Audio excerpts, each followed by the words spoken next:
Euzu billahi mineşşeytanirracim. Bismillahirrahmanirrahim. Elhamdülillah ve salatu vesselam ala Resulillah amma ba'd. Selamun aleyküm ve rahmetullahi ve berekatuh. Hurmatlı Müslüman betuanlar. Xuday Müsa biz jana sülüktü leylek moldoları degen dolbor ulan tutabız. Bizden bugünkü konağımız Bişkek'e jakın tiyip turgan Prigorodnoy ayıldağı meçitin jardamçısı. Kaniyek Damulla'nı çakırganbız. Buyursa bu Kaniyek Damulla jönünde özünün oğuzundan alsın inşallah. Xuday Müsa. Selamun aleyküm ve rahmetullah. Aleyküm selam. Kaniyek Damulla qandaysiz? Yaxşı mı? Elhamdülillah şükür. Hoş gelipsiz biz nefirge. Anda sizge sorau. Sizin atınız kim? Atanızın atı kim? Leylektin kayısı ayılından bolasız? Leylekteki uğrulardan kayısı uğrusundan bolasız? Oşol jönde bir malumat aytsanız, andan keyinki sorulardı berебiz. Bizdin atыбыз Kanibek. 1979-жылы туулганбыз. Агарык айында. Мурдагы аты коммунизмде. Анан атабыздын аты Камчыбек. Эми биз өзүбүз кандай десек, ушу Керей дыкан эле үй бүлөсүндө туулганбыз. Эми биздин тайтабыз бул şu имамчылыкка себеп болгондон şu тайтабыздын дубаларынын себебинен келгенбиз да. Эми тайтабыз мына Ленинабадта билесиз, Ленинабадтын мечити бар эле. Ошондо Лейлек районунда Пасқы зонада мечит жок эле.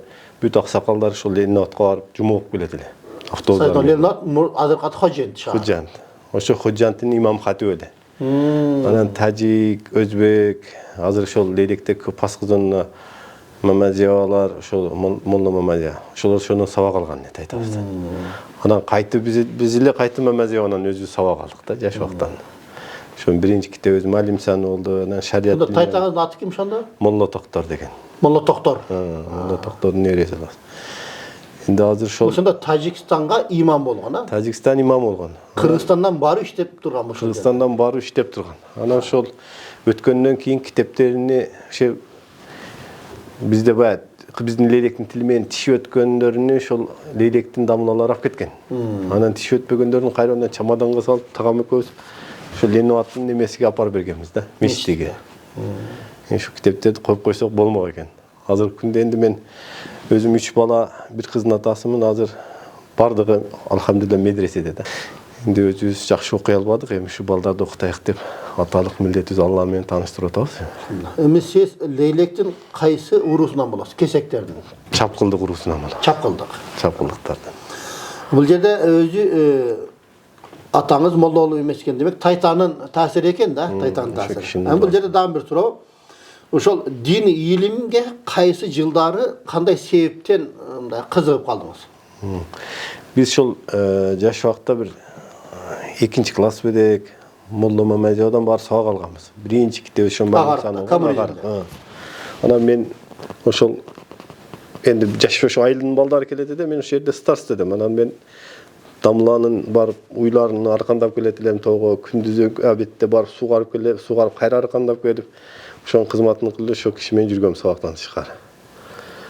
Анан баягы аптек китепке келгенде үйдө ата-энемдин акчасы жок болгон, бу атам башка ишке жумушка кеткен. Анан апама акчасы бериң 3 рубль беде, ошондой аптек китеп. Анан барсам, апам да жок десе, ыйлап барып, тайнеме барсам баягы булар кемпирлер баягы пенсиясын алып эме кылат эле бекитип. Ошонун 3 рубль ошондой берип, ал ошо биринчи китеп алганда ошончо жаман сүйүнгөнмүн да, сөйдүп ыйлап Аптек китеп алганга. Бул жерде ошол дини ишмердүүлүккө кандай келип калдыңыз? Ол жерде эми ошол айылдагы Молла Мамазиядан сабак алган экенсиз. Анан бул дини билимди алдыңыз, мектепте эле бүткөнсүз, дини окуу жайда окуган жоксузбу? Дини окуу жайда окубадык. Дини окуу жайда окуй албадык, юрфакты окудук. 4-курстан анан азыркы мына Толкун ажынын атасы экөөбүз биринчи ошо Россияга кетип, анан экөөбүз бизнес кылабыз деп ошону менен окуум калып калды. Анан бул динге келген себептен биз өзүбүз строительбан болуп иштедик. Анан строительный фирма ачып, ушу мечитте, Бишкекте, Лейлекте көп мечит медреселер салдык. Мына Пригороддун мечитинде ham ошо Исар коому директору дос болгон себептен ошол мечитти өтөрдүк. Азыр мына Калсордодо жетимдер үйүнө, жеткен мечит, дагы мектеп ошого окшогон. Калсордодо жетимдер үй ачылганбы? Жетимдер үй ачылды го, ылыйга. Ошолорду ушу биздин фирмасы алып ушундай иш кылып атабыз да азыркы күндө. Сүлүктүүлүк рахматилла деген экөөбүз. Ол мечитке кайсы жылдары, кандай себептен келип калдыңыз? 20 keldik. Ana şol damla kevir vaqtda 2000 murdarak 2019 bu oşo жылдар эмек этедиле. Атасыга кевирде зиярат ушундай эмеге кетип калса, ордума сиз баян кылып коюң дедиле. Анан баян кылып, анан баян элдерге жаап калып, анан ошонун дамыл болуп кетти. Ал жерде азыр имамдын жардамчысыбы? Имамдын жардамчысы азыр токтом чыгып, зам имам деп токтом менен. Имам жардамчысы. Жакшы, алхамдулилlah. Азыр имамыбыз кичине иштерибиз себептер менен умрада көбүрөөк болуп атат. Азыркы күндө постоянно ошол жерде болуп калат. Жакшы, алхамдулилlah. Себеби бул жерде азыр көптөр барбыр ошо динге болгон мээнет, динге болгон ошо кызмат. Биздин максатыбыз ошол кайсыл жерде ошо мечитте имам, жардамчысы ошо дин жаатында кызмат кылып аткан ошо элек сүлүктүнүн ошо дамлаларын бир аз болсо да бир тааныштырып бир максатыбыз бар да. Каныбек дамла, бул жерде ошол сиздин ошо жаштарга айткан бир насаатыңыз. Себеби ошол жерге эфирге келген адам сөзсүз түрдө өзү ошол биз жаштарга бир насаат айтмай бар. Мына камераны карап туруп өзүңүздүн бир насааттарыңызды айтып койсоңуз болот. Бисмиллахиррахманиррахим. Бардык мактоолор бүткүл ааламды жараткан Аллах Тааланын затына болсун. Чындыгында акыбет таквалар үчүн Аллахтын саламы макулуктардын эң абзели сүйүктүү пайгамбарыбыз саллаллаху алейхи вассаламга, анын бардык үй-бүлөсүнө, анын сахабаларына болсун. Урматтуу Кыргызстанда төрөлгөн жаштар, балдарыбыз, келечегimiz сиздердики. Кыргызстанда мурда дин өзү ушундай намаз окуш кыйын эле ата бабалардын убагында. Азыр алхамдулилlah şu 90-жылдан бери дин ушундай кеңири таркады. Намазды кайсы жерде болбосо окуп атабыз. Мечиттерде окуп атабыз, намазканалар курулду. Ар бирибиздин үйүбүздү мына даватчылар барып такылдатып, "Ey, мечитте бактылык жөнүндө сөз сүйлөнүп атат, барып окуп коюңуздар" деп атат. Барып эле катышып коюңуздар деп атат. Эми намаз бизге эң керектүү нерсе да. Şu namaz arkulu erteң akıretimiz çeçilet. Meselelerimiz namaz arkulu çeçsek bolot. Şunun için bardığız yaşlar şul japadan жалгыз болбой dinge kelip dinge kişine olsa hem salımızdı koşoylu din bul aksakaldardık mesela bardık erteң kiyingi muğundarga azırkı bizdin muğundar emi kança жылдагы ömürüz kaldı bilbeybiz. Kiyinki hazır yaşlar öte öte, yaşlar hazırkı günde öte dinge meynet kanları köp. Hem aldan kiyinki de yaşlarga şunda ötkörüp verişte biz maksat. Allah razı olsun. Tuğanlar biz her bir efirden ayağında bir hikaye aytmaya adatımız var. Men azı sizlerge Abu Hanifa'nın bir içkiç koşunası jөнүндө айтып берейин. Abu Hanifa'nın bir koşunası var eken, aya köçet eken. Tündeleri ırdayt eken, kıyıkırat eken, uyku berbeyt eken. Abu Hanifa kayra nasihat aytты дейт.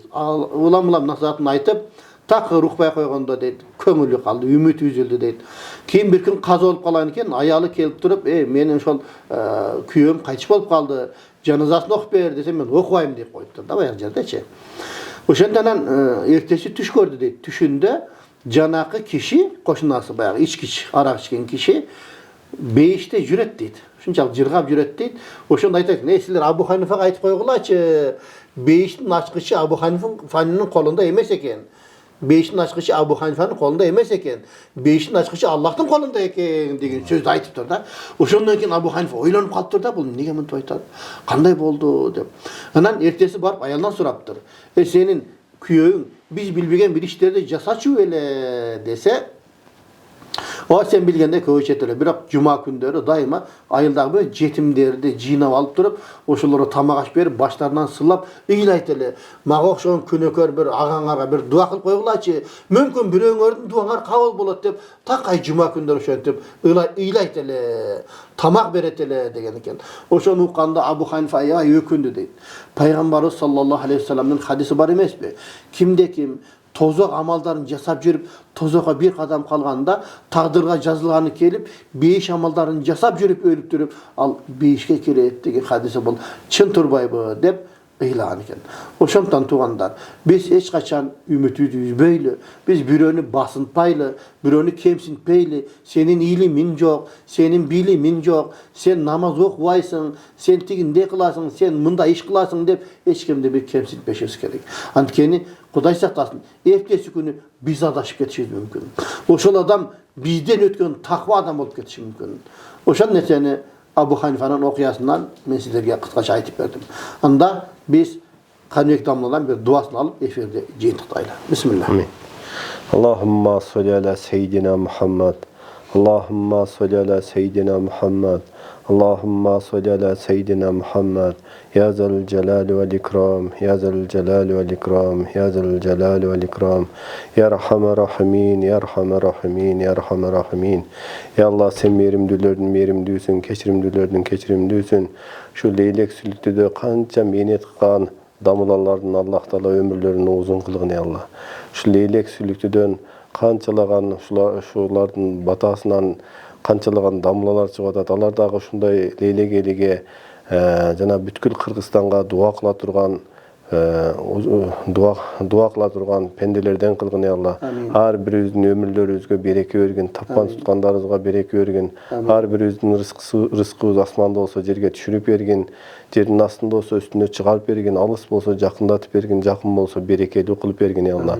Кыргызстанда бардык аял затыбызды өзүңдүн диниңди тааныган, жарым жалаңач кийбей, толук өзүңдүн өкүмүң менен жашай турган пердеге киргизгин ya Allah. Эркектерибизди ya Allah өзүңдүн диниңди пайгамбарыбыз кандай таркаткан болсо ошондой тарката турган пенделерден кылгын ya Allah. Har bir көзү көрбөй аткандардын көзүнү көрсөткүн, сүйлөй албай аткандарды сүйлөткүн, баса албай аткандарды бастыргын ya Allah. Har bir ооругандарга шифа берип, өзүң Кыргызстанды бүткүл ааламга марказ кылып бергин ya Allah. Rabbana atina fid dunya hasanatan ve fil ahireti haseneten akine zebannar rahmetika ya rahmanir rahim.